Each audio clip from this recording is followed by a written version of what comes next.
Howdy, howdy, my good people. Hope y'all are doing well. Hope y'all are having a happy holiday season and a strong closeout to 2025. I think I usually post these most anticipated videos the final week of December. So, Merry Christmas, Happy New Year, all of the good stuff.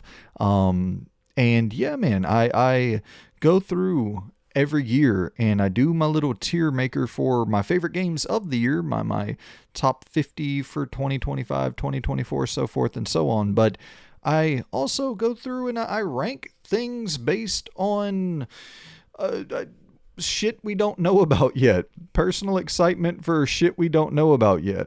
And it's always funny to look back at these lists for my most anticipated game and see how they stack up with my overall list for favorite games. You know, looking at the most anticipated list for 2025 versus the final ranking for 2025. It's like, oh, that's a very, very different list. So it's always fun to see how these things turn out over the course of, 12 months. But this year for 2026 is I'm not saying weaker year. I don't think it's a weaker year for video games. It's it's not as much quantity.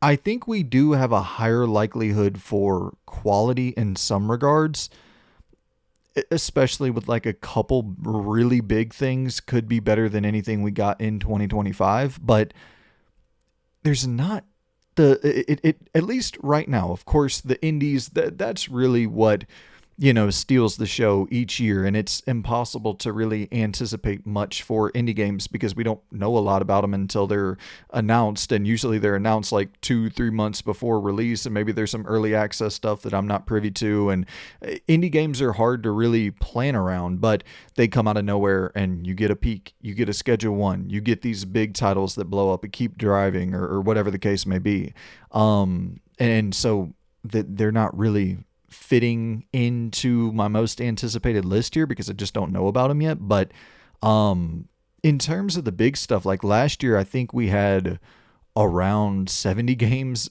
that I was looking forward to that were in my most anticipated list. And this year we're around like half, or around 35 or so. And yeah, that's just I don't know. Is that a case of the marketing plans, the rollout is shrinking in terms of the amount of time you need to really market your game, where we have seen AAA games, you look at something like an Astrobot that gets announced 3 months before it comes out, and it's you can say AA, but it's published by Sony, one of the premier like big AAA publishers in the business. So yeah, maybe things are changing on that front, and we get a bunch of games announced at Summer Game Fest that end up dropping at the back half of 2026. And there is that kind of looming threat at the end of 2026 that we all have to account for as well. But how about we go ahead and jump into my most anticipated games of 2026 list, and we'll kick it off with a completely random order here. We got Saros first up on the docket to talk about in my ranking here. And I played a little bit of Returnal. I wasn't overly crazy about it one way or the other. This trailer here from the Game Awards though for Saros actually made me turn the corner a bit more on this game to even include it in my most anticipated list, just in the fact that they're trying to showcase a little bit more going on with the story, and trying to convince you in some way, shape, or form that there's going to be something to care about narratively here. And that is compelling to me because I liked the gameplay quite a bit in Returnal, and I heard some great things about the narrative that takes place later on in that game. But if it is more of a front-facing story that you can get into and actually care about the characters and things going on in the story, opposed to just, oh, here's fucking some awesome gameplay to repeat over and over again. But yeah, I I do think that it's, of course, it looks very, very, very, very much like Returnal with a different coat of paint, a different, environment to explore. But yeah, the fact that they're leaning in on the story does make me a little bit more curious about Saros. I think in terms of the ranking, and as you see here, we have the S, which is the top 10, A is 11 through 20, B is 21 through 30, and C is 31 and below in terms of, with there being 35 games, so we'll put the top 10 in the S. You get the point. Saros, I would probably put, somewhere at 21 through 30. I would imagine it's going to, and we'll rearrange this when we need to, but yeah, 31 or 20 to 30. It'd be higher than 31 and below, I would assume, for Saros. And next up, we have Crimson Desert on the chopping block, and this is certainly one of my most anticipated games of 2026. I'm hoping that Pearl Abyss will take that, was it Black Desert Online, the MMO game? I hope they'll take that money and really push it into a solid single-player action-adventure, big open-world spectacle. This game just looks insane. Everything we see about Pearl Abyss, the more we see about it, the more it's like, how is this possible on a technical level? How are you pulling this off? How is this thing going to run at any stable frame rate or any, like, it's just so damn ambitious, flying around on a dragon, melting down entire, fucking entire enemy encampments, and just all the aspirations here, from your Ghost of Tsushimas to your Final Fantasies to your Breath of the Wilds. And it's got a lot going on, which does give me, reason to be concerned in terms of, once again, the technical, how it's going to perform on a base PlayStation 5. I definitely do worry about that. But at the end of the day, it's one that I have to see. This is a game that I have to check out to see if it's humanly possible to pull off what they're trying to pull off. There's been nothing about it on a storytelling front that gives me any hope that it's going to be even mildly competent from a storytelling standpoint, but just from a spectacle standpoint. Like, I am so curious to get my hands on Crimson Desert. This has been consistently one of my most anticipated games. I think it was supposed to come out in 2023 and then 2020. Well, no, it was 2024, then 2025, and now it's 2026. So, but it's early 2026. So, this is in my top 10 for sure. Crimson Desert. I cannot wait to play it. I could easily see, when we're talking about looking back in December of 2026, I could easily see me sitting in here and being like, well, I was sure as fuck wrong about that game. That thing stinks. Horrible story, barely functional, barely runs, unoptimized, unpolished. I could totally see all of that happening. But as for right now, that's the fun of doing these anticipated lists. As of right now, that is certainly in my top 10 most anticipated games of 2026. Next up, we got to talk about Fable. Who knows, right? This is one that I'm recording this obviously before the developer direct that Xbox does every January. So maybe by the time, I think they do those typically somewhat mid-late January. So this will come out before that, I think. But supposedly it's going to be there. And we know that Forza Horizon 6 is releasing in 2026. That's Playground. That's Playground's Playground. That's their bread and butter. That's what they have been known for forever. And now they're going off and doing an incredibly, incredibly ambitious new project, which is reviving one of Xbox's, the OG Xbox, one of the games that put the Xbox on the map initially, and doing it in a Witcher-inspired, third-person action-adventure game with the expectations that come along with that in 2026. And that's a whole hell of a lot different than they were in 2004. It's going to be interesting to see how this comes out, because we have seen it before, right? Where you see Guerrilla, they go from Killzone to Horizon, and it's like, oh my God, yeah, this team is not fucking around. They are here to stay and can do a lot. And you look at uh, um, Asobo, right? With Flight Sim and Plague Tale and crazy diversity there. And even you go into Avalanche, right? The team that they did like Disney Infinity and Cars, and then they make Hogwarts Legacy. So it's like it can be done, but damn, is it hard. And so I'm hoping for the best. Can I sit here and say I'm extremely optimistic, and I'm certain that this thing is going to be great? I'm not certain that this thing is going to be great, but I am certain that I really want to fucking play it. And but I think I would go. I mean, I love the Fable games. I adore the Fable games. I think Fable 2 is excellent. I played through that 2 years ago. Um, I'm going to go 11 through 20. Although, no, I think 1 through 10. I mean, it might be number 10 exactly on this list, but I really like Fable, and I do have faith that Playground, like, that is a very, very talented. Forza Horizon 6 is one of the most enjoyable open world games, like, period, from this generation, despite it being a racing game. So yeah, Fable I'm gonna put on that top 10 for the time being. Pragmata is next up for us to discuss and to place in the most anticipated ranking list here. And it's Pragmata is one that, like, I really feel like I have to see reviews on it. I need to see raw gameplay of it running in a form that is not 15-20 second cut up footage like we're about to see on the trailer.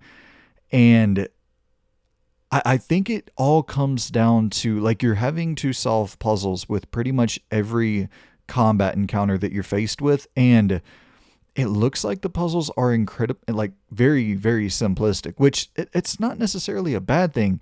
You just do start to wonder, like, okay, what exactly, like, what purpose does this serve? Is it just a weird idea for the sake of a weird idea, or is it going to come together and be interesting on a mechanical level, other than just like adding a second of, well, let me move this around here and connect that over there. Like, I'm very curious how it all turns out with Pragmata in terms of that puzzle solving. But yeah, April 24th, 2026 for Pragmata. And it's not going to be high up on my most anticipated list, but I would say it's above Saros. It's anything Capcom does, I have some level of curiosity for. So I think I would go 11 through 20. It wouldn't be in my top 10, but I think it'll be in my top 20 most anticipated games of 2026. And next up, we got Marvel 1943, Rise of Hydra, the Captain America, Black Panther, Amy Hennig, all the big names coming together to work on this Marvel.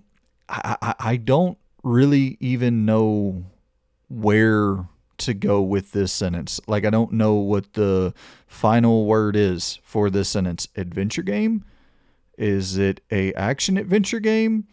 Is it a, like, as you're seeing here, the Unreal Engine 5 footage, this is kind of the most we've even seen of the game, of just the tech breakdown and analysis kind of going over how they're utilizing Unreal Engine 5. And yeah, it's I want this. I want to be excited for this, but I don't really think they have given us much of a reason to be excited. Like, certainly from a technical standpoint, you look at this and you're like, well, I definitely want to play a game that looks like this, but is there a game to play that looks like this? Like, there's just too many questions about it. And I think it was supposed to come out. This is another one that's been pushed multiple years, not just like, I think this was another one that was 2024 scheduled, 2025 scheduled, and now scheduled for 2026. So there does become a point of, like, are you going to launch this thing, period? And if so, what we don't even really know what to expect. So yeah, listen, man, I think that I would probably place 1943 Rise of Hydra in the 21 to 30 camp. I would place it above Saros, but just off of like Amy Hennig, obviously with Legacy of Kain and Uncharted, like a very, very prestigious writer and director, and has a pedigree a mile long. But I don't know this. It's from a completely new studio that was formed around this game, if I'm not mistaken, and there's just a lot of unproven different sort of factors that and even like I'm totally fine with saying, hey, some of my favorite games on this list or some of my most anticipated games on this list are coming from unproven studios, which we'll get to. But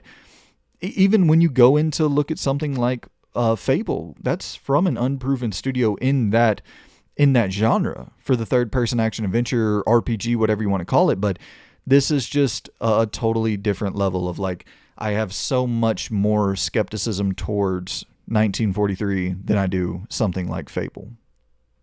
And it's so funny to go from that to Wolverine as our next game that we gotta rank here in the most anticipated list. Like, I have zero doubt whatsoever about this game. And even just looking at this trailer with y'all right now, it looks unbelievable. And the more I've rewatched this trailer so many times, I'm a big Wolverine fan, a big X-Men fan, and my excitement levels just kind of grow each time I watch it, because, and it's not even that I'm seeing anything new watching it right now that I haven't seen from the first time that I watched it. It's just like, I do get a sense of Insomniac wanting to prove out the gate that it's like, we are doing the Wolverine game that you want us to do. And I think that that's obvious with the blood and the gore and all the just obscene violence on screen. But I think that might be more emblematic of, or that might be more of a sign that they're trying to do what they're doing in terms of the maturity from a narrative standpoint, as well as from a gameplay and as from a gore standpoint and overt violence and just the limb dismemberment. And I'm hoping that they're looking at and this does seem to be more of a fun spin on Wolverine, which is like, I want that as well. I don't think this has to tonally pull from a Logan or something, as it's not that stage of Wolverine that we're not talking about pulling from source material that is in that. Like, this is definitely of a different time, and I'm down for a more fun adventure to go on. But at the same time, like, Wolverine's a dark character, and I'm hoping that the dark shit that they're showing in this trailer from a gore standpoint also carries over to a narrative standpoint as well. So let's see where we shall rank the old Wolvie. I think we're gonna go with, yeah, I mean, it's definitely top 10. I don't know if it'll be, yeah, what am I saying? That's probably top 5 most anticipated games of 2026 for me. I'm really, really excited for Wolverine. And it's the exact opposite of the 1943 The Rise of Hydra game, where I have all the faith in the world that Insomniac is just going to crush this thing. So yeah, that's up there. And I guess we do need to rank these things in terms of their placement as well. I would go Wolverine ahead of Fable, Crimson Desert or Wolverine for the most anticipated bucket. Listen, I am so much more curious about Crimson Desert. There's no doubt in my mind that Wolverine's going to be a better game. No doubt. But Crimson Desert, if it's able to achieve 65% of what it's going for, then that might be my personal game of the year for 2026. So we're going to keep Crimson Desert at number 1, Wolverine at number 2 for right now. And next up, we got Mouse P.I. for Hire. And This is the game we have been seeing for a while, the black and white classic Disney sort of animation here, incredible presentation, the just even in the first person shooting, it still keeps that and we've actually been seeing a lot of that in games lately. By Sweet Carol, where the gameplay, the animation quality matches, not quite matches, but is close to matching the cutscene quality, and we've been seeing that more and more with games, which I just really appreciate the animation work that is being pulled off in the industry, especially in the indie space, is so, because obviously they don't have the budget to match the photorealism, the production quality, the intense graphical fidelity that you'll get with your big blockbuster AAA titles. So it's like, how do we separate ourselves from the 2D side-scrolling indie and the Metroidvanias and the, just a myriad of other games that look like other games that look like other games that, on down the line in the indie space, where I guess the real pop off occurred in like 2014 or so, maybe even a little bit before that, like 2011, where we just started seeing a new wave of independent games hitting the market. And there was definitely a style that began to become like the predominant go-to style that you would expect for a quote unquote indie game. And it's just cool to see that we're totally out of that era where on a fairly lean budget, which this thing does have a little bit more budget than just like, I do believe it's got a publisher backing it now, and so it's got some more funding going on than just a basement dev style, like a solo dev game.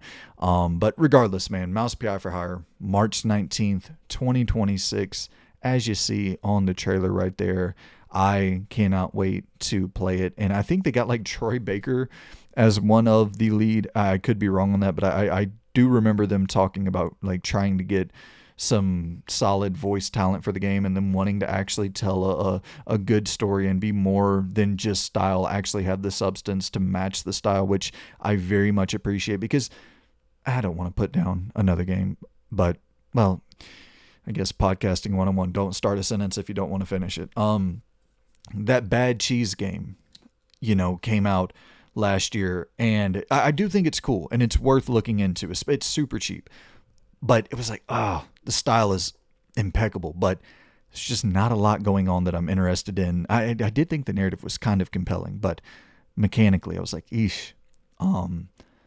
Mouse PI for Hire, I will place in the 11 to 20 bucket. I would go ahead of Pragmata for Mouse PI for Hire, but I don't quite think it's cracking the top 10. From one playground game to another, we got Forza Horizon 6 next up on the chopping block to be ranked, and Forza Horizon 5 I think was in my like top 5. I mean, it was definitely top 10 favorite games of 2021. I adored Forza Horizon 5, and going to Japan, I know that's what fans of the franchise have been wanting forever. Forza Horizon Tokyo Drift kind of having that influence in there. I do think that's going to be sick, and we haven't seen really anything of it in terms of a big gameplay reveal, blowout, anything like that. Obviously, those details will come probably in January, where we get a first look at real of in-game footage and maybe some in-depth in-game footage. But even as you're seeing like the teases of police chases and just some interesting things taking shape here, and yeah, Japan it's got such a wide array of like distinct locations that you're going to be able to explore, and yeah, just an absolutely gorgeous. I can imagine, what this game, well, it's the interesting thing, because I'm thinking about it. It will be it's going to depend on whenever that next Xbox releases, because I was going to say I could imagine this game being like the showpiece for a new console, but I think this might be a little bit too early to be the showpiece for like the next gen technology on offer. I mean, all the rumors for a while were suggesting that the next Xbox was late 2026. And that I think made sense for a while, and then now you're looking at it with the AI just ratcheting up the cost of RAM, and the next Xbox presumably being a fairly expensive PC by and large. It's just, I wonder if the console generation is just going to get pushed back to early 2030s, waiting for the AI bubble to pop before these companies like, we don't want to launch a damn $1,000+ system onto the market whenever we already have an install base, especially PlayStation, of by next year with GTA 6 close to 100 million people. It's like, why would we want to move on from that? And then with Xbox, like, well, why would we want to launch a $1,600 machine that no one's going to buy? And so, yeah, but I mean, you could see this. You get what I'm saying here. Is like, you could absolutely see this being the showpiece. The actual, like, the debut of the Series Y or the Hybrid One or whatever they're gonna call it, the Xbox Zero, whatever they call it. Like, this would be the game to set it off for that console. But interesting fucking times, man. To rank this thing, though, I guess that's what we're here to do. Not here to talk about console schedules and rollout plans and marketing. But for the ranking for Forza Horizon 6, yeah, I mean, 11 to 20. It would be under Pragmata, under Mouse PI for Hire, but definitely top 20. Next up, we have Directive 8020 coming from Supermassive. I'm a major Supermassive fan. I know that the Dark Pictures saga, the anthology, I think they called it, ranges in quality. It definitely ranges in quality. You got some really good stuff in that anthology, and then you have some little hopes. Really, Man of Medan is the stinker of the bunch. But I think that with Directive 8020, there's a part of me that has more hope for it because they took a little bit of time with it. They took a year off before releasing this thing. And then you're like, well, did they actually, though? I mean, I guess, yeah, they did, because the last game was 2023 in the saga, if I'm not mistaken. But they did put out Little Nightmares 3 in 2025. So they've been active. They've been busy. It's not like they haven't been releasing games in the meantime. I would be more interested in this if I just knew that it had been in the cooker for 3 years as their one and only sole, like, focus.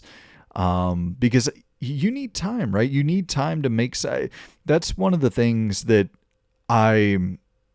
we're getting too many games. Like, there's so many games flooding the market every single year that for the longest time I was like, damn, man, why is it taking so long for Naughty Dog to make a game? Why is it taking so long for X, Y, and Z company to make a game? And then you get to a point where it's like, well, shit, when there's so much competition, I guess, is it a better strategy to just take your time and focus on making something truly fucking great? Or is it a better strategy to put out as much as humanly possible to see if one of these 8 things that you release in the span of 5 years can potentially crack and make some noise? But yeah, regardless, I'm there for anything Supermassive does, especially as you go into the sci-fi realm, sci-fi horror. I love that idea for them. That's definitely a space they should have explored earlier, in my opinion. But I mean, they've tackled all the tropes, all the horror tropes that you want, all the settings. Like, they've hit them all. So I'm just glad they're going to space. And it does seem like there's more budget and detail and coming off the back of Dispatch, the success that was, and kind of charting new territory in the choose your own adventure genre. It's going to be interesting to see what the others in this space do. So I love Supermassive games. I would probably not put this in my top 20, though, but I'd put it above Saros, not above Marvel 1943. There is just, like, when you look at that Marvel 1943 game, like, yeah, I'm so much more curious about that than I am about Directive 8020. And next up, we got Gears of War Eday returning to old Marcus and Dom and going back to the roots, I played through all of Gears of War in its entirety for the first time in the last few years, and that was an absolute treat. I really, really enjoy this franchise a whole hell of a lot. It's there. Definitely, I wish that I could have been there on day one for Gears of War 1, because it's always the problem with going back to games 20 years later and 10 years later. A lot of the novelty is lost, and a lot of the games that were inspired by Gears of War have come along and kind of iterated and improved on that format, and so it's less novel going back to it. But I still think that all of these games are like solid 8 out of 10s. I enjoyed all of them a whole hell of a lot. I'm the weirdo who really likes Gears of War 4 and 5 more than most. But yeah, I mean, the technology and the lessons learned over the years, and to see the coalition, especially, when you're looking at like all the help they've given other studios throughout the years with the tech demos and the tech demonstrations for Unreal Engine 5, and going and building Gears of War Eday from the ground up with this new technology. I'm certainly curious, but I think I have a good idea for what the game is going to be, and we haven't seen a millisecond of gameplay, but there's something like refreshing about that, where a new game coming out in 2026 that I think is going to be reliable. It's going to be something you boot up, you play, it's stable, it's fun, it's not overly ambitious, but it's still rock solid. And listen, man, I am of the era and of the time where, like, I kind of prefer a good 7-8 hours with some decent storytelling, some solid production value, and a good third-person shooter. And like, you kind of got me hook, line, and sinker. So I'm there for Gears of War Eday without a doubt. But as for a ranking, I would probably say, 11 through 20 Gears of War Eday, but it would top the 11 through 20. It would barely be out of the top 10 for me. Once again, it's not a series that, like, I can't wait to see what this is going to, like, we get it. We know what it's going to be. And listen, if gameplay comes out and I'm just blown the fuck away, then, we'll readjust. But I think we get a good idea of what Gears is going to be. Gears is going to be what Gears has always been, and I want more of it. So shout out to Gears of War Eday, and shout out to Replaced, which is next up on our ranking. And when it comes to conversation around games that we have been waiting for a long ass time, this is certainly in that conversation with a Crimson Desert, with a Marvel 1943, but even longer, if I'm not mistaken. I think that this got announced in like 2020, 2021, Replaced, and we have been just sitting here and seeing very similar concept art and light gameplay trailers, but then we got this official release date trailer, and I actually completely forgot what the release date is. Let me type on more here for IGN. They got it launching March 12th, 2026 for Replaced. And yeah, man, I mean, it's one of the most cinematic 2D games or 2.5D games that I have ever really seen before. This thing just looks ridiculous. And some of the combat, like whenever you really get into it and you start looking at the combat, and you start to see that it might be a bit repetitive in terms of what you can expect from the moment-to-moment gameplay loop. But at the end of the day, if you're trying something, like, as you see here, climbing around the different, you're climbing around the city, and they're doing more than just a 2.5D action game. Like, it's an action adventure. They're trying to tell a story. They're trying to, have a real solid cinematic presentation here. And so, listen, I am more than on board to check out Replaced, which, once again, dropping March 12th, 2026. But I mean, in terms of my overall excitement, I do think it would be below everything on this list so far. I think I'd put it in that 31 and below camp. I don't think it'll crack my top 30 most anticipated game. I could be wrong. Once again, we'll adjust this as needed, but yeah, I don't know if it's going to end up cracking my top 30 here. And yeah, here we go. I know it's an unpopular statement, but in terms of not cracking my top 30 most anticipated games of 2026, Halo, the combat evolved or campaign evolved, the Halo 1 remake is not going to be in my top 30 most anticipated games of 2026.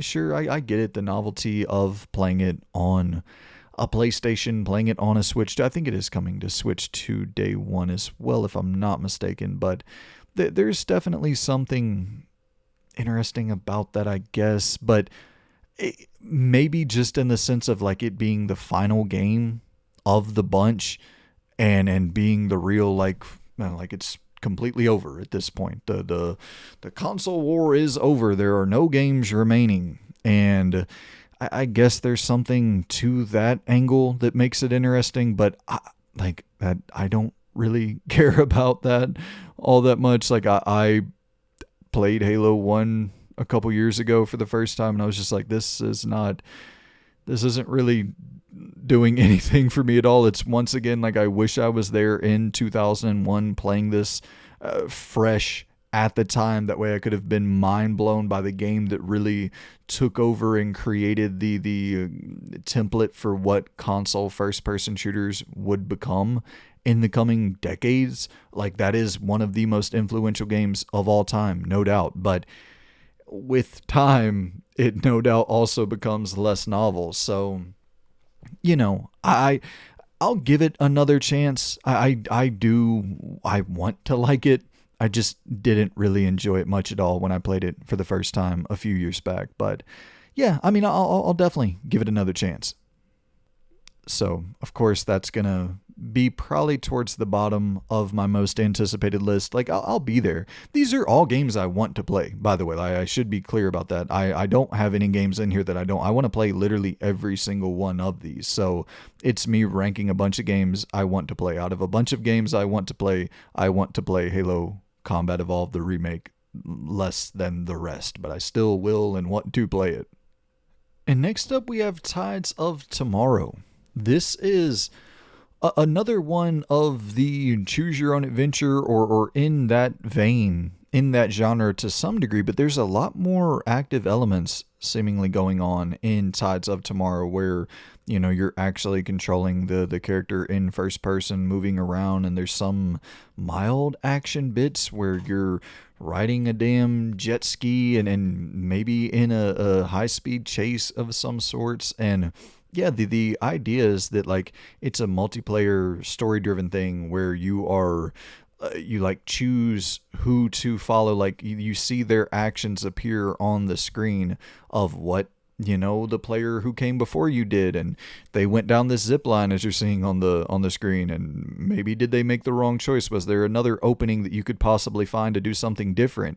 And just kind of figuring out based on other people's choices and seeing the options that are available in game and trying to maybe find new options that they didn't find. I don't exactly know the angle that they're going for here. It's one that just I've never seen something like this in the choose your own adventure space, where it's blending a lot of these different things together, kind of Strand like in a way with the Death Stranding, not necessarily, but some regards with the like system of, oh, here, this player built this rail to do this specific thing, and maybe that will be to your advantage if you follow it, but it might lead you to your death as well. Like there's something novel about that in the choose your own adventure space that I think could end up being pretty cool.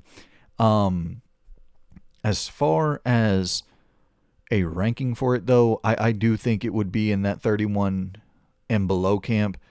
Probably right below Replaced, right above Halo Campaign Evolved.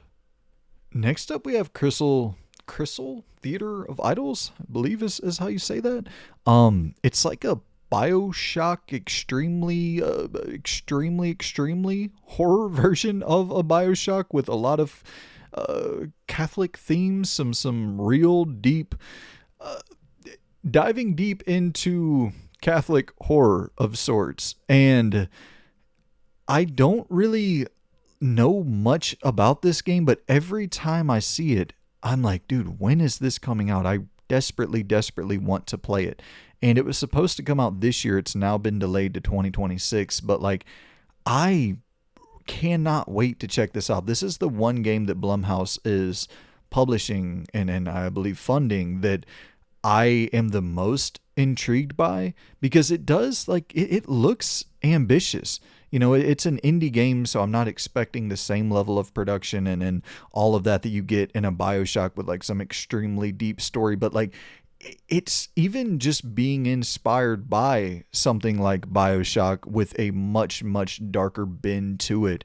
And then getting some backing, some funding by Blumhouse. Like it's without a doubt very, very intriguing to me. And just from purely a aesthetic standpoint, like that's a brand of horror. And obviously you see it a lot with the, what is it? The, Jesus Christ, now I'm blanking on the name of the game, the 2D Blasphemous, but in the 3D space first person shooter. Just yeah, I'm very, very curious about Crisol, Theater of Idols, and I think I would place it in terms of my ranking here. I would go in the B tier. I think this would actually top out my B tier though. I cannot wait to finally see a release date for that title.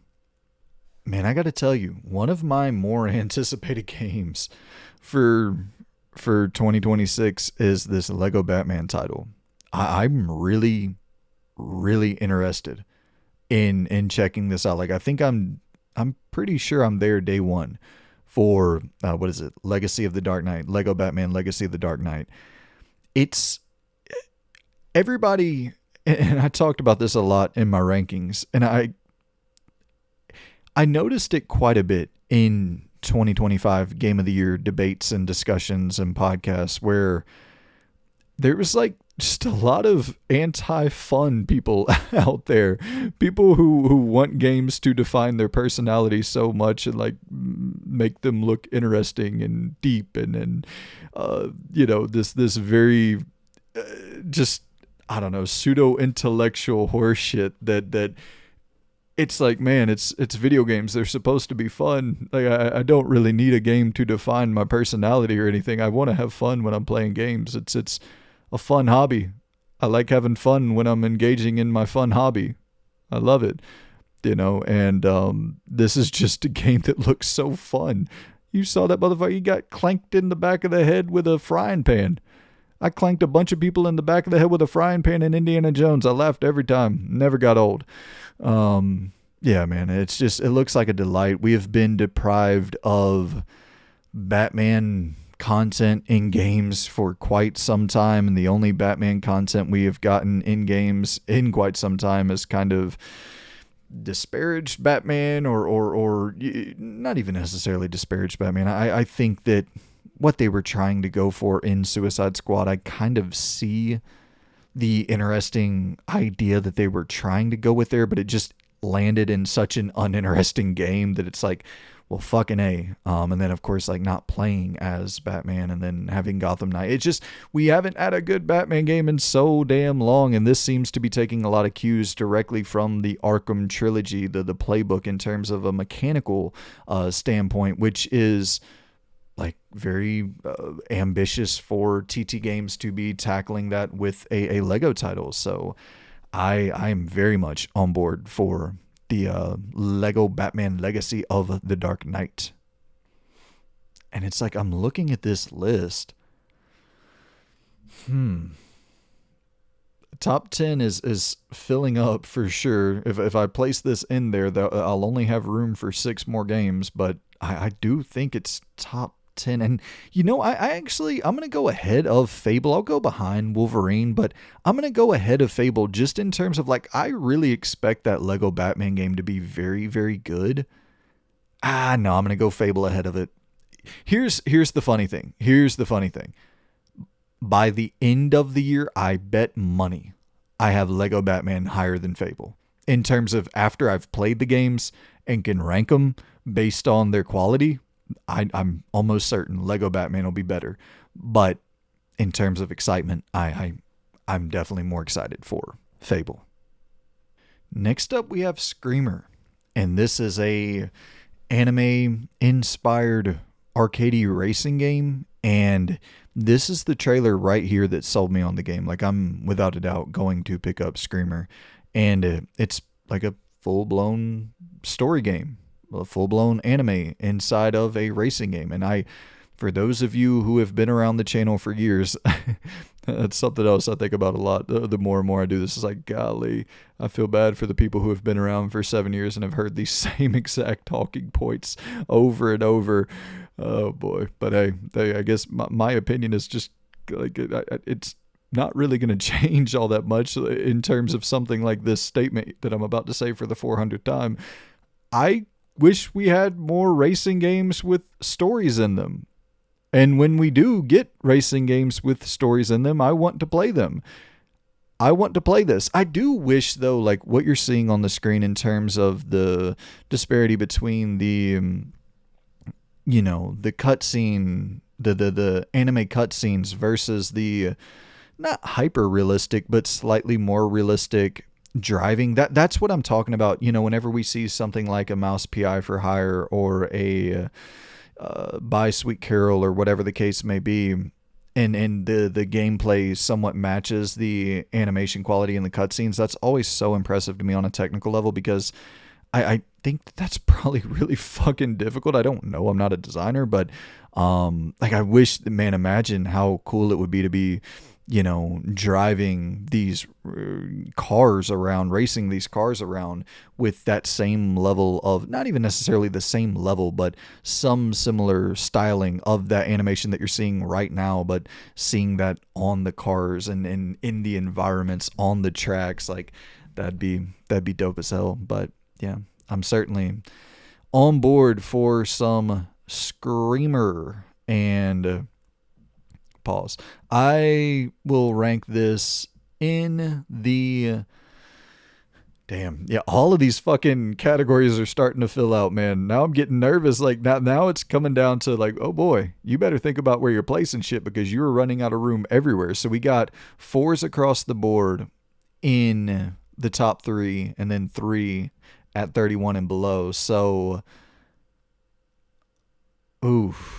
Is this... I mean, I can't even think about numbers right now. Let's worry about numbers. We'll finalize the ranking at the back end of the episode.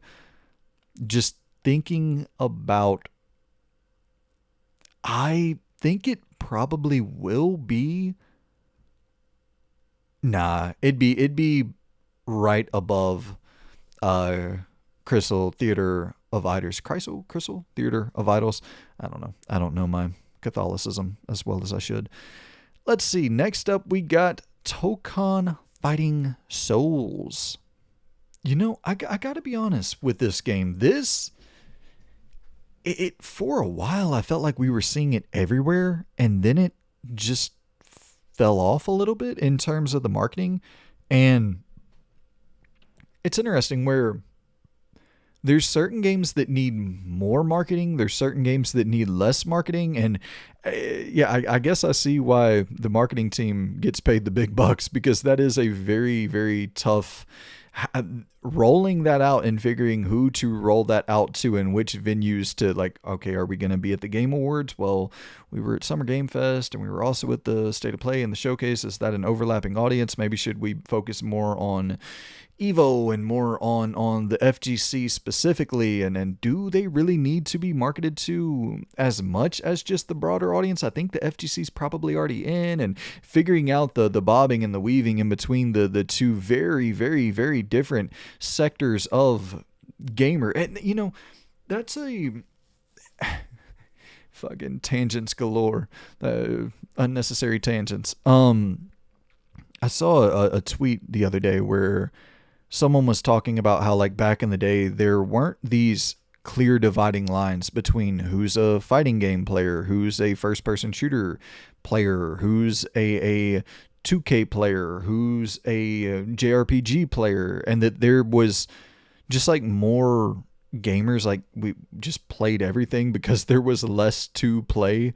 There were less big games being marketed towards you, and then there were only maybe in a given year 20 big games that you needed to check out, and 20 might even be an overstatement for most years. That 20 is like a 2004, a 2001, where it's like, oh my god, we are eating good. But most years you would get like 12 great games, 15 great games, so you could kind of play everything blockbuster back in the day, going and checking out. Like it, times just change. Times have changed. Times are strange. Here I go, but I ain't the same. I don't even think that's the fucking lyrics. Man, I was watching the here we go. The damn, what's that Youngblood, the new rock artist. I don't even know if he's new. He's new to me because I'm fucking old, and I just saw him because he did a cover of that Changes from Ozzy, covered that Ozzy song and crushed that shit at his like celebration event tour thing. I watched that for the first time the other night. I was blown the fuck away. Never heard a voice hit those octaves and like crack but stay so stable, and just ridiculously impressive. And yeah, let's hope Marvel Tokon Fighting Souls is equally as impressive as Young Blood. In terms of my personal excitement for the game, it would be 31 and below. It's not above any of these games, but it would be above Halo. It would be, yeah, just above Halo. It would be at the bottom towards, around that Halo range, slightly lower than Tides of Tomorrow. Just the novelty of Tides of Tomorrow I'm curious about. I'm not a fighting game guy, but I'll play fighting games with a story. So if it's got a decent story, I'll hop in. Next up to rank, we got Mixtape Heavy in the Streets Productions. This is coming from Beethoven and Dinosaur, who are also heavy in the streets, and they're heavy in the streets with their skateboards and their Smashing Pumpkins and their I don't even remember the other bands that they have all littered out through these different trailers. And the soundtrack is probably going to be a standout from 2026, just with how much they have emphasized the music in this game. And it's just like a part of late 80s, early 90s culture, and trying to present like a slice of life mixed with a bit of drama and maybe a little bit of fantasy elements in there, a little bit of I don't want to say supernatural. You see here Joy Division, Iggy Pop, Smashing Pumpkins, Portishead. Yeah, so it's got a lot of that era of music that you would really want for a game like this that looks like this. But yeah, I there's been some mildly supernatural elements that have peaked in these trailers, that have popped up in these trailers that I've been curious about. It's a weird thing where when you're making an adventure game, you gotta find the thing that's going to leave the jaws on the floor. Like, I can't believe it. I didn't see it coming. Holy shit. And then you play something like Despelote and you're like, maybe you don't gotta do that. Maybe just a slice of life adventure and highlighting and documenting some character's life and some period of their life and highlighting just the way they felt about a breakup, the way they felt about a new relationship, the way they felt about hitting the having the bases loaded and hitting the home run in their JV baseball game, like whatever it might be but like, how do you gamify it? I guess is the difficult task there. But as we're seeing on the screen, it looks like you're doing a pretty good job TP in the house. It looks like you're doing a pretty good job hitting the baseball and driving the car and being thrown into the grocery cart and skidding down the damn highway trying not to get hit by a car. Like, it does seem like it is representing culture for teenagers in the late 80s, early 90s very fucking well. So yeah, I would almost be just equally satisfied with that and removing all of the supernatural elements completely from the game. But I'm on board with whatever the hell they want to do. Beethoven and Dinosaur with The Artful Escape was fucking excellent. And once again, such a focus and dedication to making an incredible game based around an incredible soundtrack. So I can't wait to hear that soundtrack in mixtape. But for my personal ranking for mixtape, another one that got delayed out of 2025, slipping to 2026 with no specific release date, doesn't necessarily hurt it, just kind of facts that are worth shouting out, I guess. I would put it in, it would be above everything in 11 through 20. Yeah, it would be top 10. And then once again, well, we might have to adjust this, but right now I think it would be in top 10. I don't think it would be above. What a funny statement this is about to be. I don't think it would be above Lego Batman for me personally.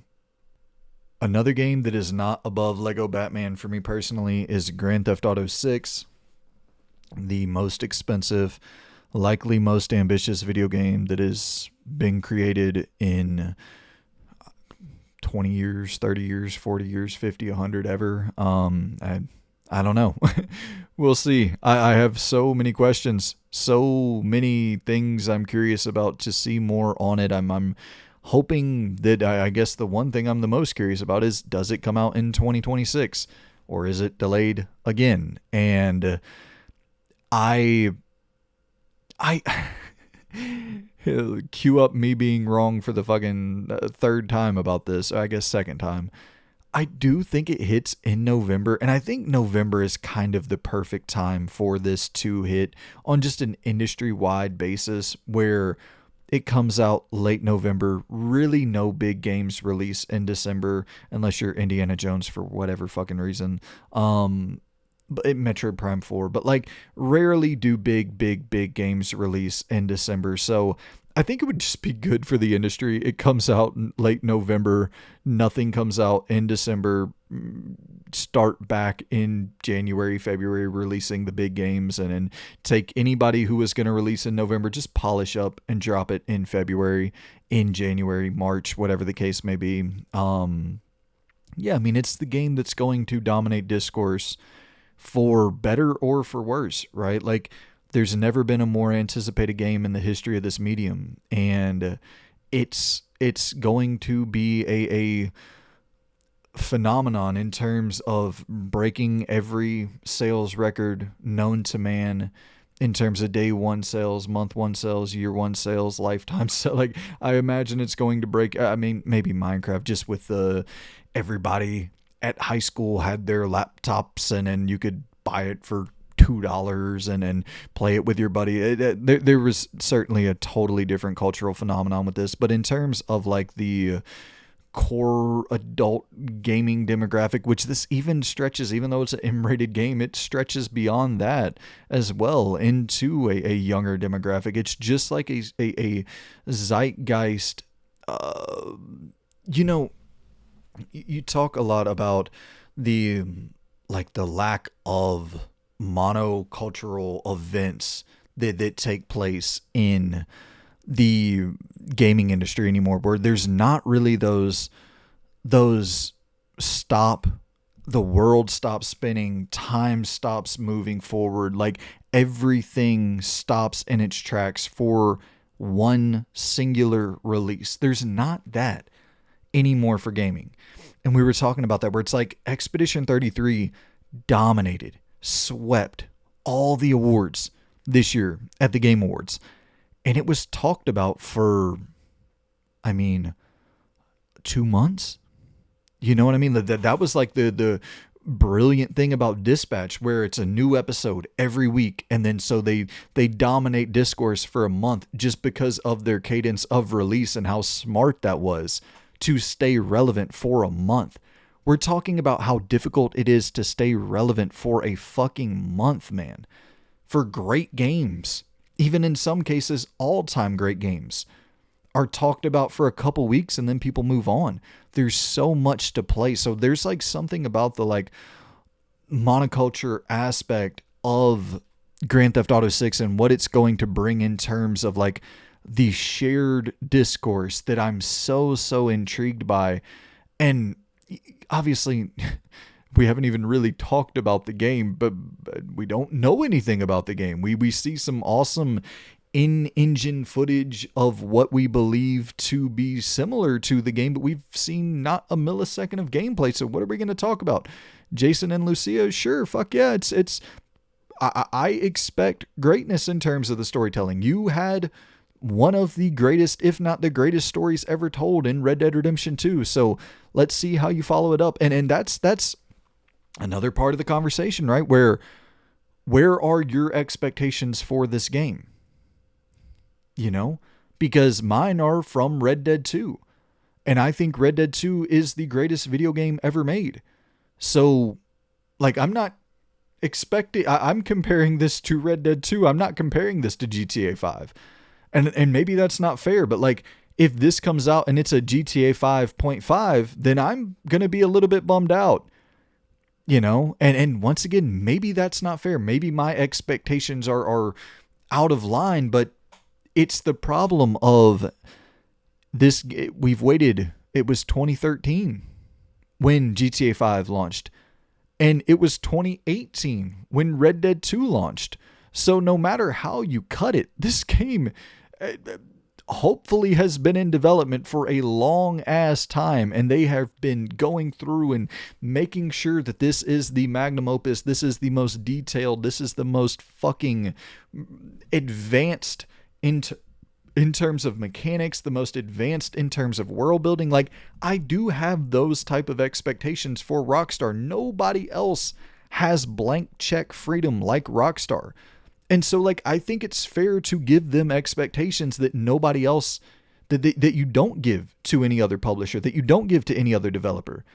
And you might, I'm open to the discourse in the comments of people being like, hey, you know, I don't think that's fair because of X, Y, and Z. I've said it a million different times, and I think the audience who has been around for a while, y'all know that if someone hits me with a comment that I'm like, damn, you know, I didn't think about that, I'll happily admit that I was right, and I think that you're wrong, and you've changed my mind. Like, I'm always open to having my mind changed. I don't ever want to be locked into an echo chamber of thought or locked into one specific viewpoint. So maybe I'm wrong, but in my heart of hearts, like, if I'm being completely honest, because Luna and I had this conversation, you know, when talking about we did our unnecessary awards show, we had this conversation about Grand Theft Auto 6, where it's like, I'm going to be bummed the fuck out if this game comes out and it's like a 9 out of 10.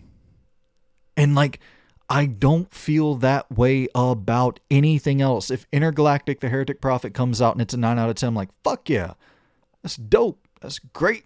That was awesome. Shit yeah, 9 out of 10 is a great game for me. I love a 9 out of 10. You can't get much better than that. The only thing you can get is a 10 out of 10. Like, so it's, I want this to be a 10 out of 10 or nothing. Like, that's not fair. And I'm aware of that. Half-Life fucking 3 comes out and it's a 9 out of 10. I'm like, shit yeah. Awesome. That's perfect. That's exactly what I expected and wanted from Half-Life 3. It's like, oh, it's not fair. I'm aware of that point. I'm aware of that point. It is not fair to have that level of expectation for this game. I will grant you that. But at the same time, I do think that in terms of when you rank your expectation, I think it is fair to have higher expectation for them than anyone else, because they're given more money, more time, more freedom, more resources, more, more talent than anyone else. Like, it's fair, in my opinion, to hold them to a higher expectation. But we'll see in November, and we'll see if we see in November.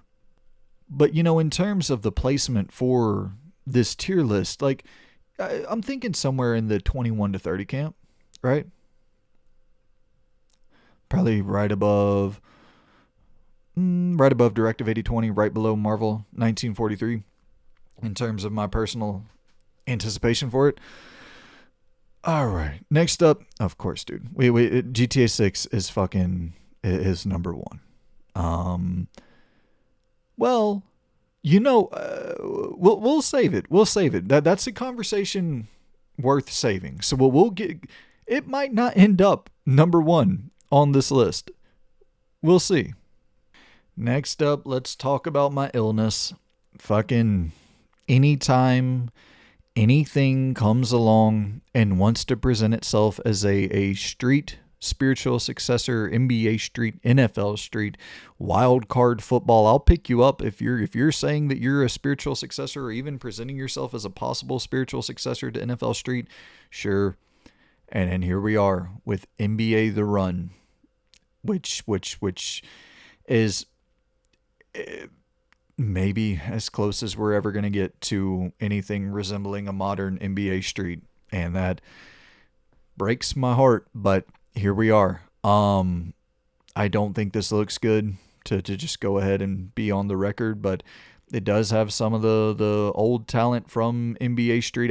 If I'm being completely honest with you guys, I haven't even looked into this thing. I watched the trailer. I did like 2 seconds of research whenever I first saw the trailer a couple months ago or whatever, and I was like, okay, it's got some ex NBA Street talent on it. It's got the MC who's doing the MCing from NBA Street, doing the MCing for NBA The Run. It's cool.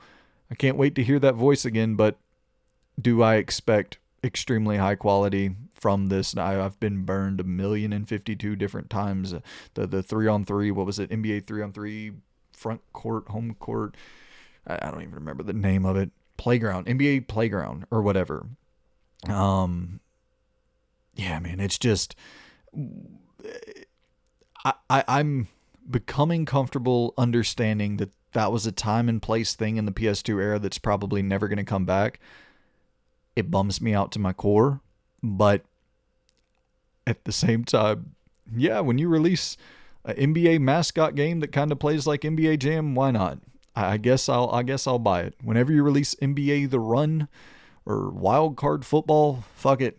Here I am. I'm a sucker. I'll admit it. I crave to return to those days, and I don't think they're ever going to come, but I'll keep searching them out. Listen, man, when I was building this list, I was building this list full of games that I know I'm going to play in 2026. That was the criteria. I know I'm going to play this. I am not excited that I'm going to play this. I'm not excited by the fact that I know I'm going to play it.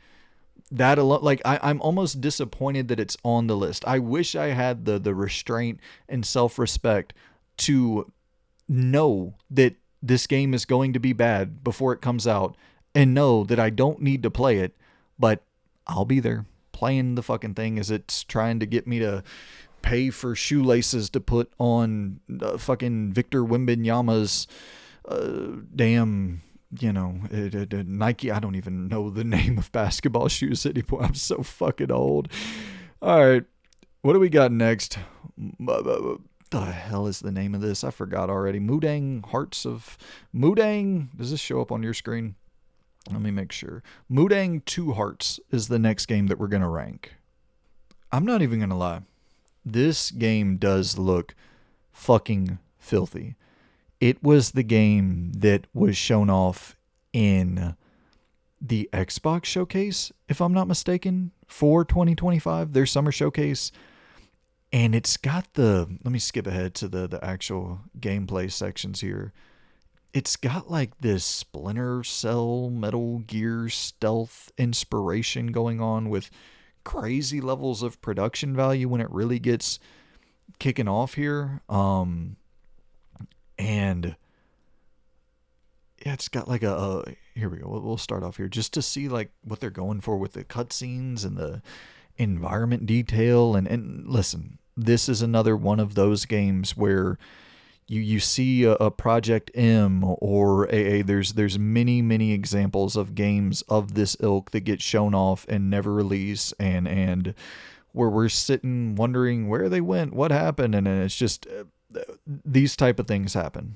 But at the same time, you do get every now and then a Black Myth Wukong, a Crimson Desert, a game that comes along out of nowhere from a Stellar Blade, these titles that are developed in China, Korea, and made by companies who primarily make mobile games or MMOs or whatever, and then they get the itch to create like a really ambitious, really high quality experience, and then also have the funding because of their success in the mobile space, or because of Tencent backing, or because of whatever, funding that options that they may have available. And this damn Mudang Two Hearts, it's got some money behind it. And once again, if I'm being completely transparent with you all, I haven't looked into the funding situation for this game, and why and how it looks as good as it looks, but it looks pretty fucking good, and I want to play it. So if this is a game that's actually going to come out, and this is a game that we actually can get our hands on and play at some point, I'll be there playing it. So just in the fact that we don't get many third-person stealth, action, espionage games, anything like this at all in the AAA space, period, anymore. So that alone has me intrigued. In terms of placement, I think 21 to 30. I would go below Saros for Mudang Two Hearts in terms of the potential. Like, that could potentially really, really get up there if it's a high quality release, or it could, never release. It could completely bomb. Like, my expectations are kind of everywhere and nowhere for this thing, but shout out to it. And also shout out to damn Onimusha. Next up on the list, Way of the Sword, the new Capcom release for 2025, along with Pragmata, along with Resident Evil 9. Capcom is having a very, very busy 2026. And Onimusha, I like Onimusha 1. I never played the follow-up games. It wasn't a series that I was like clamoring for more Onimusha in the way that I would really like to see more Dino Crisis, or in the way that I would really like to see more, not from Capcom, but like a Parasite Eve, or games of that ilk. But in terms of what we've seen for Onimusha Way of the Sword, it looks tremendous, man. It looks really, really fucking good. And we are definitely in a period where we're getting a lot of these games, and they're starting to bleed together to some degree. But I think the nature of this game, and the kind of core design around it being a more fun, action oriented, kind of somewhat silly, humorous style of experience, it's got enough going for it in a different, like, tonal direction that makes me more curious about Way of the Sword than I am about like a Neo 3, or about, I can't even think of Mortal Shell 2, or even like a Phantom Blade Zero. Like, I think I'm more on board for, well, I don't know, Phantom Blade Zero and Onimusha Way of the Sword are actually kind of close in very similar company here. So, and we have Phantom Blade Zero on the list. So why don't we rank these together? Because I think that I kind of feel very similarly about both of them, where they're both more action oriented. I think the animation quality and shit in Phantom Blade Zero looks more impressive, but in terms of just the way that the character moves. But both games look really, really good. And you see on this list, there's nothing else really. Well, I mean, Crimson Desert, somewhat in that same vein, but there's really nothing else on this list that's like of this same genre formula.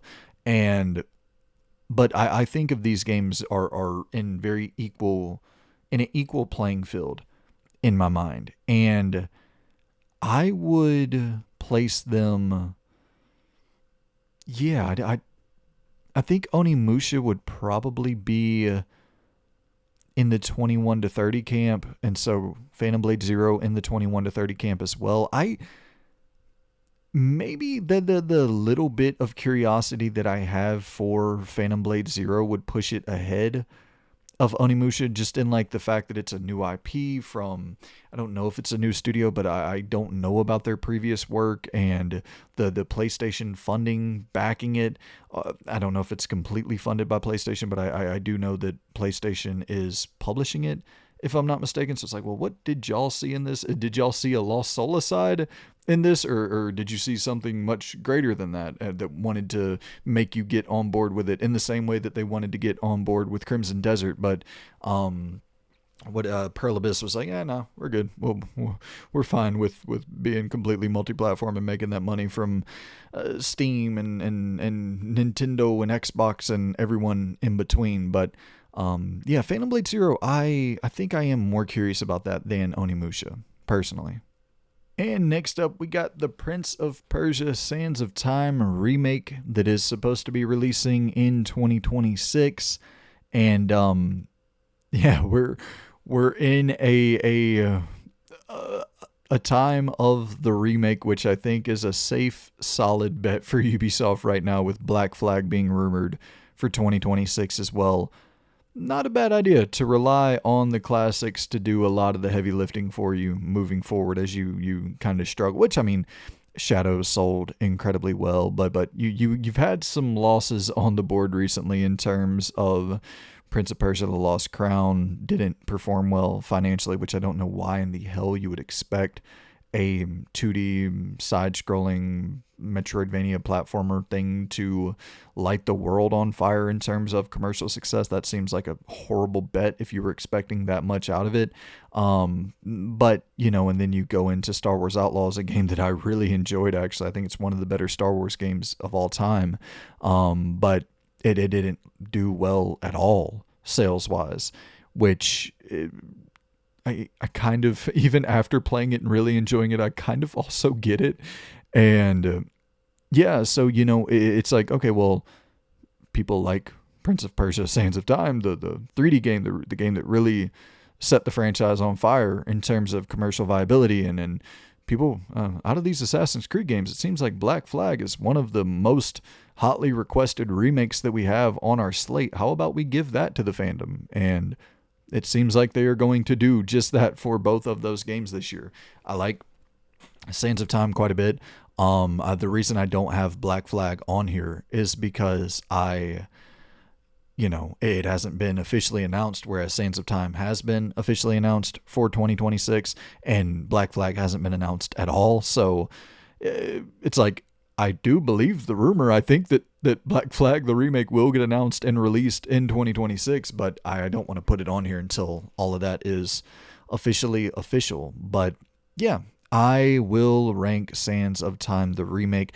I'm never going to be as excited for remakes as I am for new releases, even sequels, new IP, whatever the case may be. But I do definitely want, because I've never finished Sands of Time. Yeah, I've never finished Sands of Time. I played a good bit of it, but I never finished the Sands of Time. I think I will place this one in. Yeah, I mean, I do think that this would be in my 11 through 20. No, I think it would be in the 21 through 30, the top of 21 through 30. I don't think it's quite, because we got 4 games in here. It might end up getting bumped up. I don't know if I have 6 more games that'll rank in that caliber, but regardless, it's somewhere in that like mid range, like 17, 18 to 22, somewhere in that camp for Sands of Time, the remake. And next up, we have one of my favorite franchises on the block. We got Plague Tale Resonance to discuss here, to rank in terms of my overall anticipation. And I think this is one that, I mean, that's going to rank very, very highly, where I hold those first 2 games in the highest regard possible. Like, I think that they're some of the greatest stories ever told in this medium. I think that it is top tier in terms of cinematic storytelling. The if you wanted a game that is like on par with A Last of Us without the very high quality gameplay experience in terms of the presentation and the storytelling, like something that is on par with what you can get from a Naughty Dog or even like something kind of more akin to a Hellblade or a Mafia, in terms of a very linear experience, which it's a little bit light in the ass in its gameplay department, but excellent in the storytelling. Yeah, I mean, Plague Tale crushes that. And I think it's a good idea. They're trying to really diversify here and go for a more action-packed experience, which might hurt the story a little bit in Resonance, but I don't really mind that. I think it's this studio is releasing games so frequently that I think it's smart for them to pivot a little bit, try new things out, attempt to reach a larger audience, because I don't think Plague Tale is setting the world on fire in terms of attracting tens of millions of players or anything like that. But I do think that the studio has that quality and that capability to garner a larger audience by just fucking creating excellent video games. And so, but I mean, to get that mainstream pop, you do have to evolve mechanically with your combat. You have to create a more dynamic, more interesting combat system, which they tried, and I say mostly succeeded with Requiem, but it's got to get a lot better than even Requiem. But yeah, they got the making of an excellent formula, but definitely need to get better with their combat. So I'm happy to see them going in that direction with Resonance and putting more of a emphasis on that. So yeah, man, I mean, it's one of my favorite franchises going right now in the game space. So I think that this is certainly in the top 10. In terms of its placement in the top 10, I would go... All right, listen, I'm going to go below Fable. Fable is doing a lot of heavy lifting with no real reason to be lifting as heavily as it is. It's just name recognition and potential for, big Western role-playing third-person, like...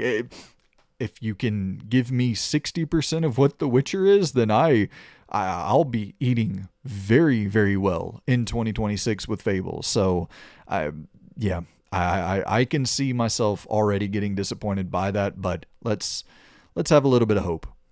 Next up, we got 007 First Light, the return of Bond into the video game space. And shit, man, it's been probably over a decade at this point since we've gotten a really solid Bond game, like a new Bond game. And IO, perfect studio to be creating this with their DNA in the Hitman universe kind of carrying directly over into the Bond universe. It's the perfect fit. And I think that all of the interviews that I've heard with, creative directors and lead designers and writers and the team over there at IO seems to know exactly what they need to do moving forward to make a great Bond game, opposed to making another great Hitman game with the Bond skin on it. Like the fan base doesn't want that, obviously. Like, they do want a story because it's a franchise that, like, of course you want to create a good story in the Bond universe. That's what the fan base is expecting. So they've even been on record where they're like, we know that we don't really make stories in Hitman, like not front facing real narratives for you to take in. And so they're like fully transparent and aware that they have to make sure that is a priority. And I think just that level of honesty and transparency gives me more confidence as a fan of Bond, where it's like, well, shit, yeah, it would have been very easy for you guys to just cash in because you make these sprawling, very, very dynamic play spaces for your Hitman games, and you could have easily just thrown a James Bond skin on it and made tens of millions of dollars just off of that alone. But to take the time to go in and, like, they made a entirely new, like, their cover system is completely brand new in this Bond game, where that's not something that exists in Hitman. They redesigned it from the ground up to figure out how to best, create cover shooting, and then all the new all the Bond gadgets that they have to implement, all the driving elements that they have to implement, the cinematic set pieces, the production value. Like, they're doing so much for this game to create the best Bond game possible. And we're in the era right now of, like, all-time great licensed video games. You know, where we get the Dream Harry Potter game with Hogwarts Legacy. We get the Dream Spider-Man game with Insomniac's titles. We're about to get the Dream Wolverine game, more than likely, with Insomniac's Wolverine. And fucking the best Jedi game ever with with what Respawn is doing right now in the Star Wars universe. And we're just getting so many fucking great licensed games. And Bond is one of the IP that have just been kind of sitting dormant. Like, yo, the perfect character to make the perfect game with, and now you got the perfect studio attached to it. Like, my anticipation, my expectations, my hype levels for this thing are just through the fucking roof. And yeah, we do not have long to wait at all for 007 First Light. This is certainly in my top 10 most anticipated games. I would place it above Fable. We finally got a game going above Fable. I would place it above Wolverine. I would place it above Crimson Desert. I don't think I would place it above GTA 6, although I will say, like, you definitely do get points for me for just having a game. You know what I mean? Like, you get points for me in terms of the comparison where, like, I at least know what the game is going to be in 007 First Light. Like, I got a good idea of what the game's going to be in GTA 6, but yeah, you get extra points for me for the amount. I mean, we got like a 40-minute gameplay deep dive for First Light, so there's no questioning what the game experience has on offer. Next up, we have Valor, Mortis, and I'm also going to lump in Fatekeeper here as we got the pair of first-person kind of scrolls likes of sorts, and I want to lump these two together because they're actually doing two pretty different things. Where Valor Mortis, the game you're seeing on the screen, is being described as like a first-person Souls-like. So that's going to bump it down the list for me quite a bit in terms of the comparison, especially to something like a Fatekeeper. But I will say I have a curiosity for it. Like, I don't really want to play Souls games at all, but like I think that the first person element, just in we've seen 5 million 100,000 different attempts at a Souls like. I'm sure we've already seen a first person Souls like, but I can't think of one. So like, I'm curious for sure to check out Valor Mortis. And it's funny, this is gameplay from Fatekeeper, and how they're billing it is a action hack and slash first person RPG. So it's funny just to see, because the billing for Valor Mortis was in their own description. Like, they're calling it a first person Souls like, and in the description for Fatekeeper, they're calling it a first person action hack and slash video game. And I don't know, that's just I'm really curious to see how all of it pans out, because they share some very similar core kind of, like, you look at these two games and there's a lot of similarities between them, but I guess neither of them are as Scrolls like or in that genre as much as I thought. I don't think that they're super narrative driven with choices that you're making that affect different, faction relationships and ending possibilities and all of that. Like, I guess that's not what we should expect from either of these games. I don't really know a ton about them. I haven't seen much on either, but I do want to play both of them. And I think we're seeing the emergence of, like, just really good first person gameplay in terms of it's hard to make first person melee combat really, really solid. But then you see something like Indiana Jones come around. It's like, oh, that's excellent. Avowed comes out. It's like, damn, that is excellent. Dying Light, of course, being like one of the first in 2015, where it felt like they really got an early start on making excellent first person gameplay in terms of just raw mechanics, raw action. Shout out to Breakdown on the original Xbox as well. I think that in terms of ranking Valor Mortis and Fatekeeper will be at the top of the 31 range. I think I would put it above, or my bad, Valor Mortis would be at the top of the 31 above Replaced. And I think I would push Fatekeeper Yeah, man. I mean, I think Fatekeeper would be in the 11 to 20 camp, probably at the bottom of it, but I think I do want to play Fatekeeper more than anything in this 21 to 30 range. So shout out to both games, but Fatekeeper is definitely much more on my radar. But in that camp of games that I am ridiculously excited for, Control Resonant is probably at the top of that list or nearing the top of that list for me. I'm a Remedy fucking super fan. I adore pretty much everything that they have ever made.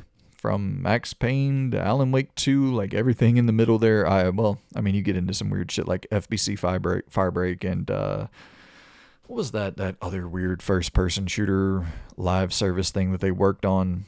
Um, Damn, I can't remember the name of it, but yeah, by and large, their single player output has been nothing short of excellent with every single release. And yeah, man, it's looking like we're hopping into the shoes of old Dylan, getting to play a hack and slash character action game as Dylan instead of playing as Jesse Faden. Or I hope we get to play as both. I hope that we swap between. I love the gameplay so much for Jesse with the, telekinetic powers and the force pushing and force pulling and grabbing different fucking debris from the environment to shield you from bullets. And that game just had such a flow to it from a moment to moment gameplay standpoint that it was like, I was addicted to just playing it.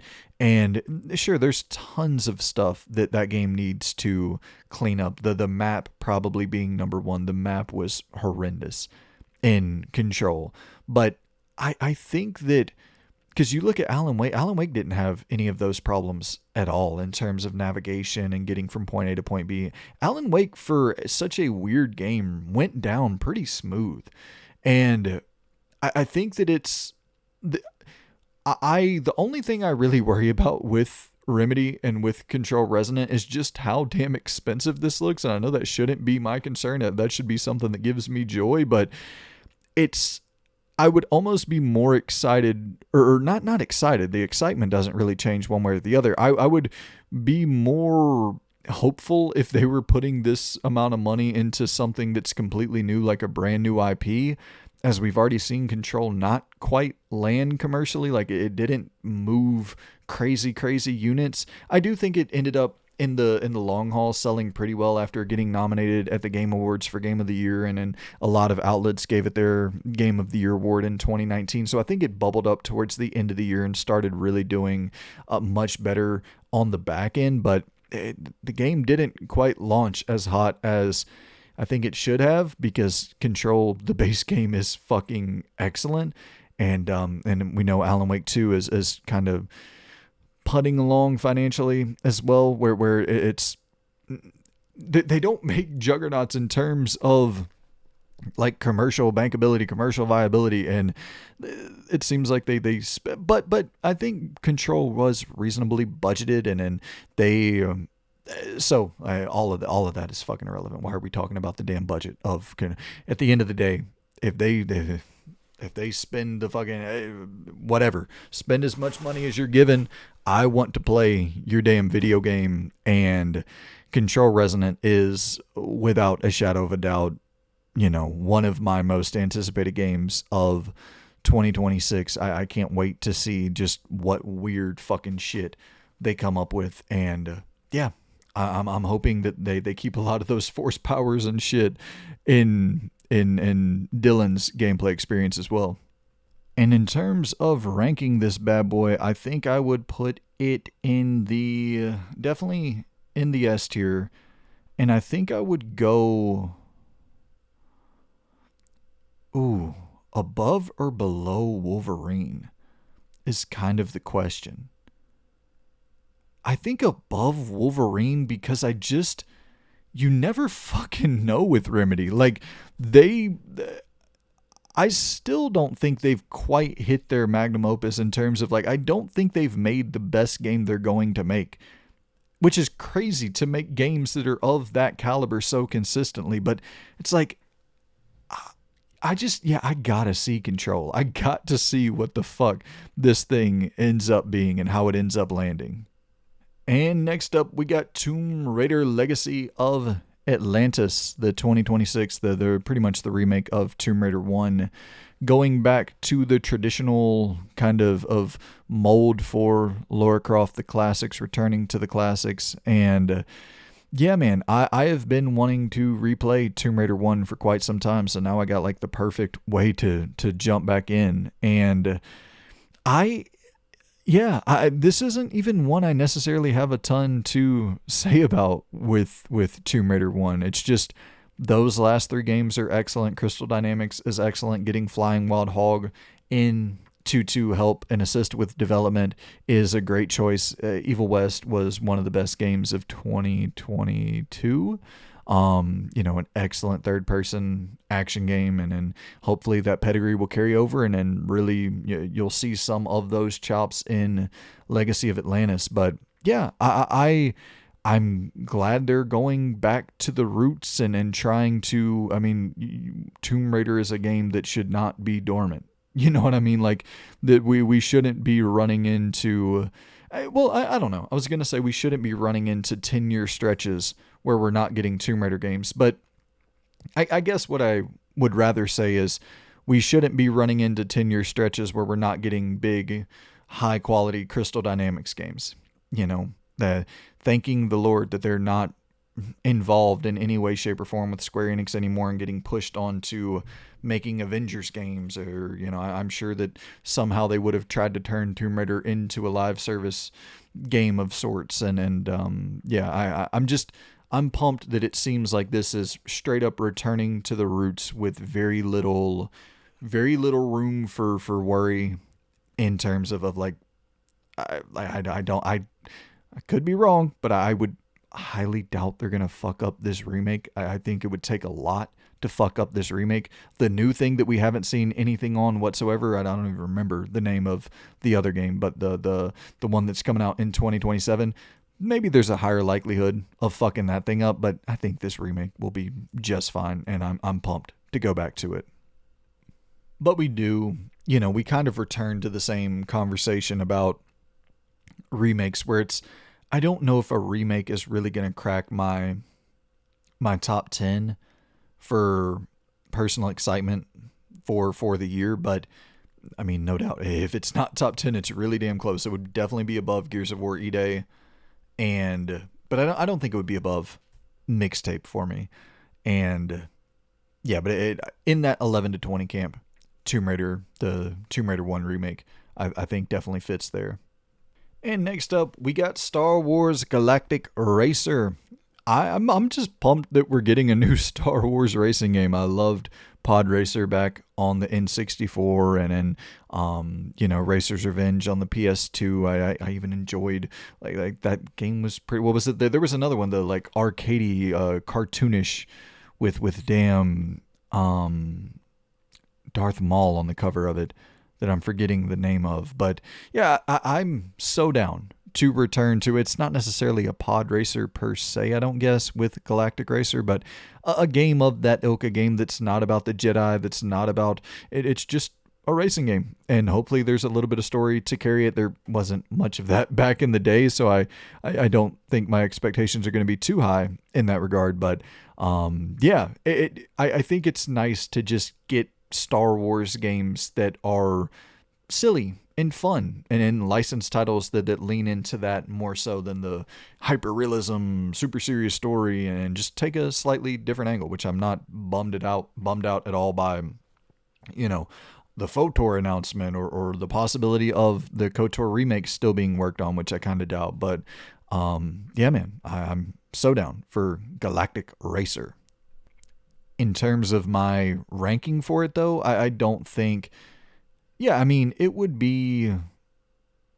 I think what I'm realizing is Prince of Persia: Sands of Time, the remake, has to bump up to the 11 to 20 camp as we're running out of games here. But Galactic Racer, I do think would probably be...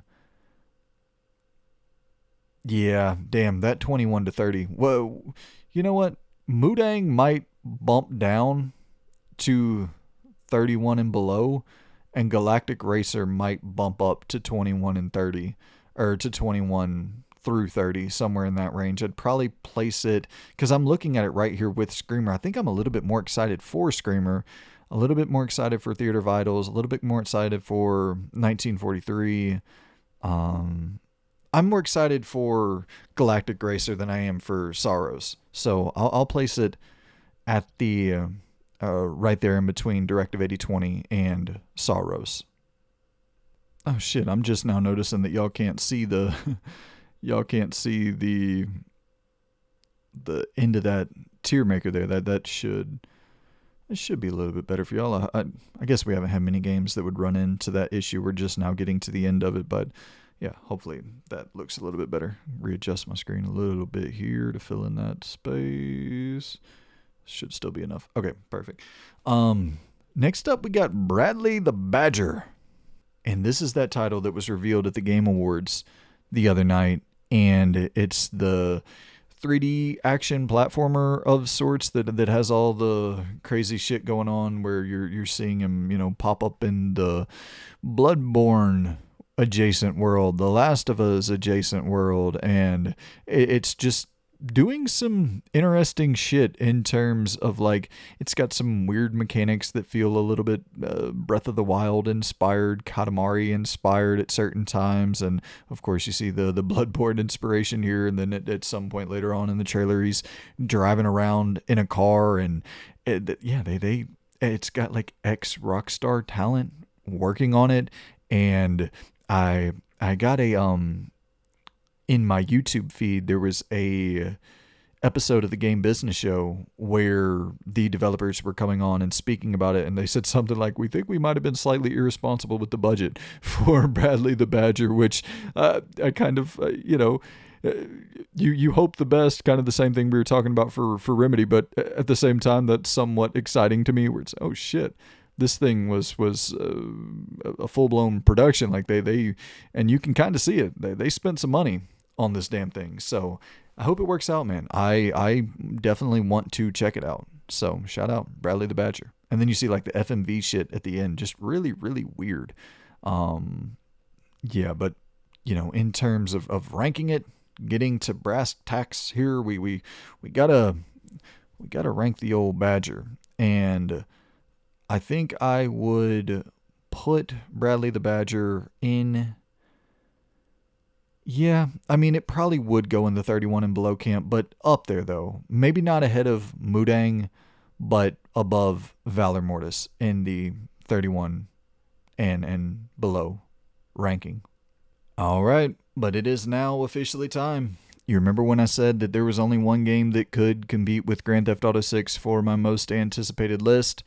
That game is Resident Evil 9, and yeah, it looks just like the other ones since, well, I guess 2019, especially like RE4 Remake when it gets to the gameplay here in a minute. But, I hate to be a simpleton, but I am a simpleton, and there are certain franchises that just get a lot of leeway with me, and I think if anyone's being honest, that's just the truth with all of us. We give certain franchises a lot more leeway than we give others, and I'm not really expecting RGG to reinvent the wheel with their next Yakuza game. I'm not really expecting Capcom to reinvent the wheel with their next Resident Evil game. I'm not expecting anything all that ambitious with RE9. I'm not expecting anything all that shocking. I'm not even really expecting like a main character to die in Resident Evil 9. Like, there's nothing narratively that I think is going to shock us. There's nothing mechanically that I think is going to shock us that we haven't seen before. I doubt, on a technical level, production level, cinematic level, I doubt that there's going to be anything at all about Resident Evil 9 that shocks us and delights us or surpasses our expectations in any way. But it's fucking Resident Evil, and Resident Evil 4, the remake, is, as boring of a take as it is to say this, it's probably in my top 5, top 10 favorite games of the generation so far. And then just in terms of like, I played through Resident Evil 4 from start to finish, the remake. And as soon as I put the controller down, I was like, well, fuck. I mean, I guess I could play something else, but why would I do that? It's like, you're not going to get much more enjoyable, much more fun combat than Resident Evil 4 Remake. So I just booted it back up, ran through it again, and had an absolute blast doing it. So I that's kind of the thing here is, no, nothing about this that I'm seeing is even remotely surprising, but it's going to be as much fun as I have with video games all year, more than likely. And that's why I would have to put it in that range with GTA 6. You know what I mean?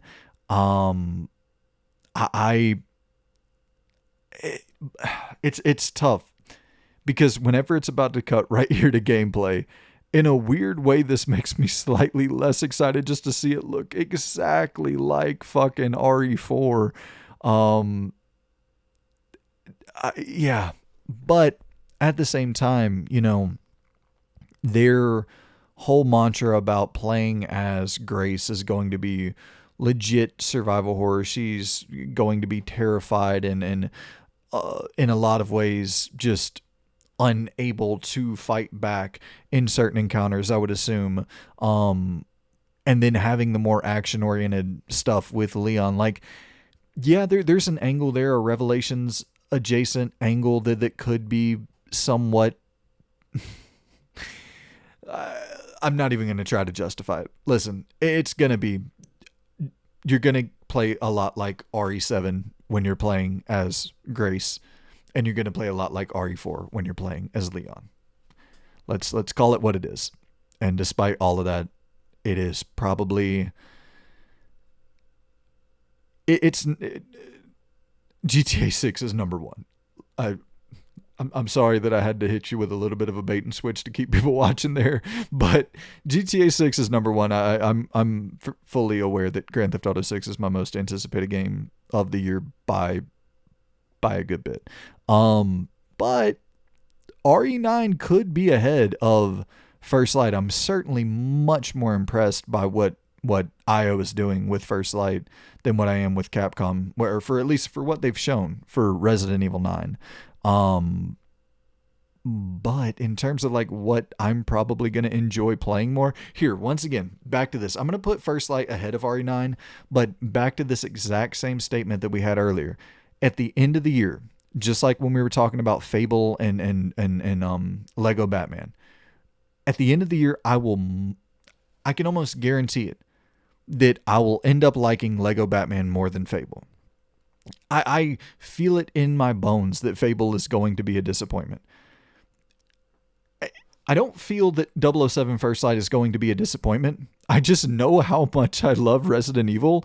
And despite 007 being vastly more impressive in various different areas, I'm going to end up liking just the simple, repeatable, bankable formula of Resident Evil 9. And I can almost guarantee you I'll end up ranking Resident Evil 9 higher in terms of the games that I played at the end of 2025 than I will with 007 First Light. But looking at it right now, from what we have seen, 007 looks vastly more ambitious and much more interesting. So I'll go 007 First Light ahead of RE9.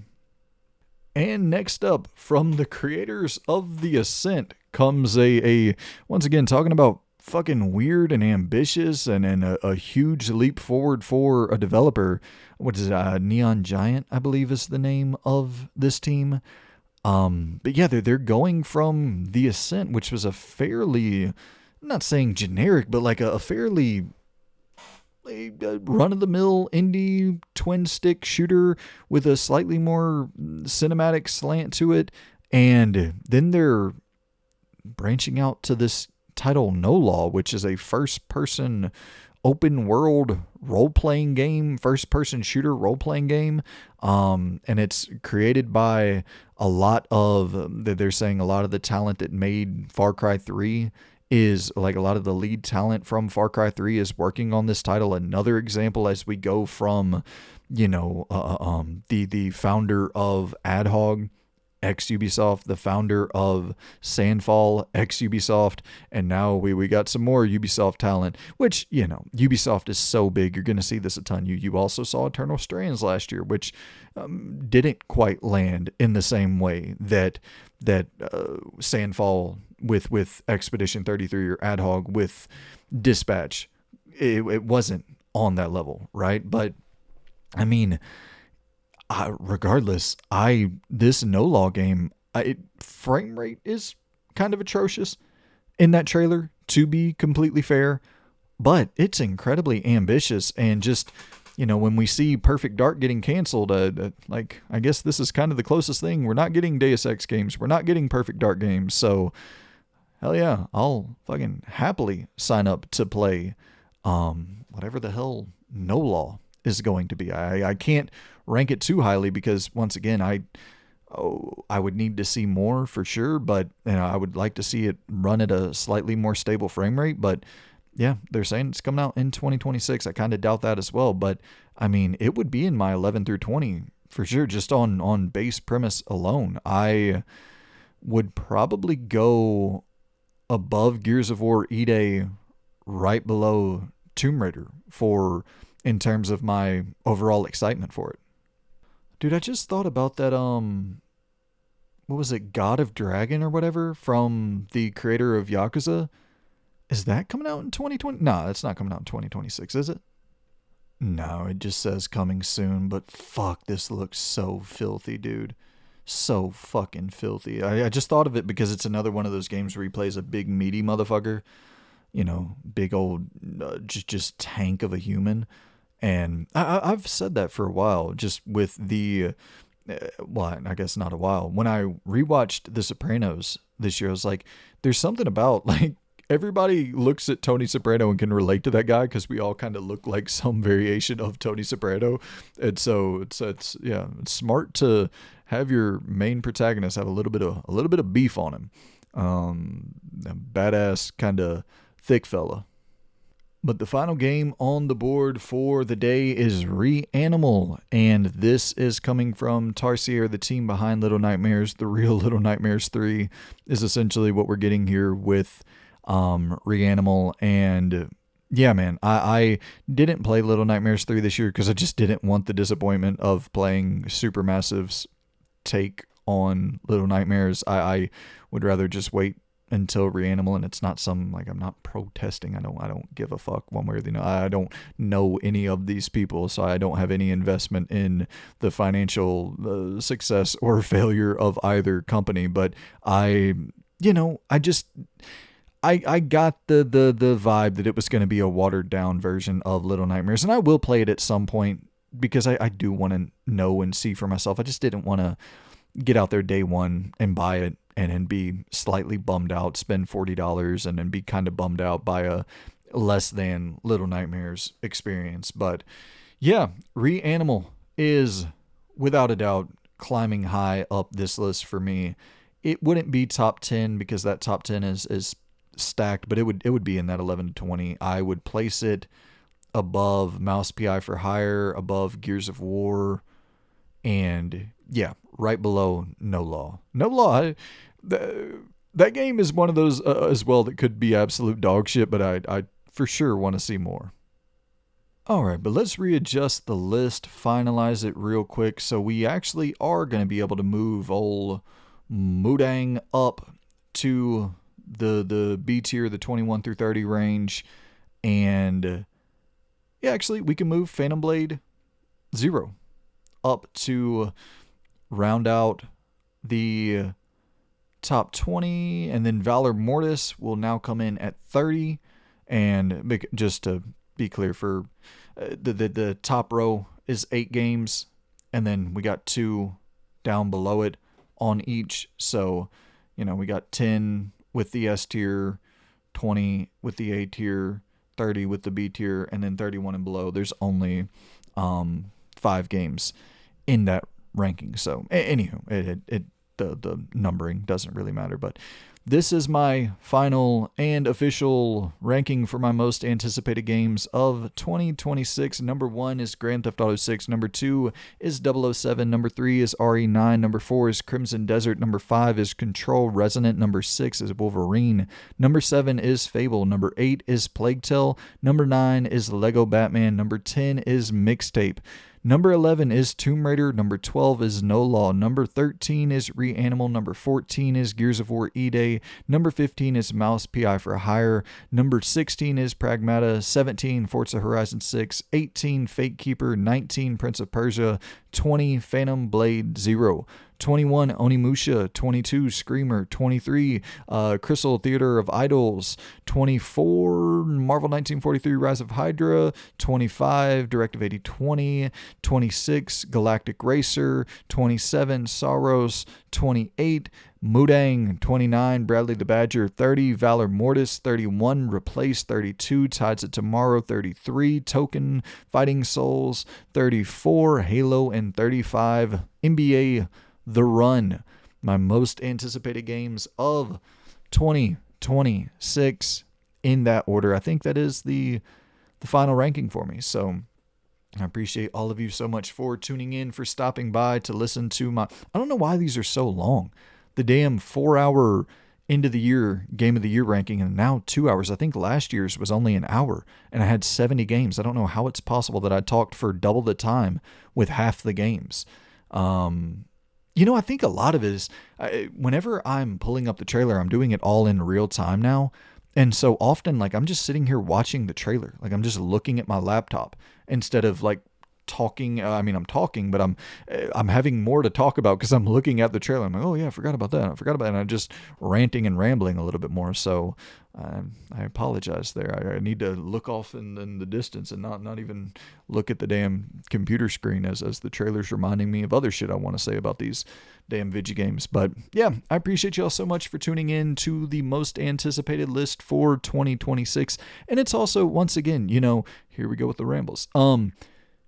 When you're looking at 2025, it was a juggernaut in terms of quantity and in quality as well, no doubt. But when you have something like Grand Theft Auto 6 on the list, 007, RE9, new Control, new Wolverine, like there's some big dogs. It's not as much in terms of quantity, not even close to 2025. But I do think the big dogs are really coming out, like a new Tomb Raider game, Onimusha. Like there's some big dogs coming out for 2026. So shout out to the big dogs. Let's hope that they all release and find some success and are solid. That way we get more great games after the follow-up to one of the greatest years in video game history. I'm totally happy with a year of, if there's only 20-30 games that I play this year, I am totally happy to... It's so fucking ridiculous. Call that taking like a break. 20-30 games, taking a break.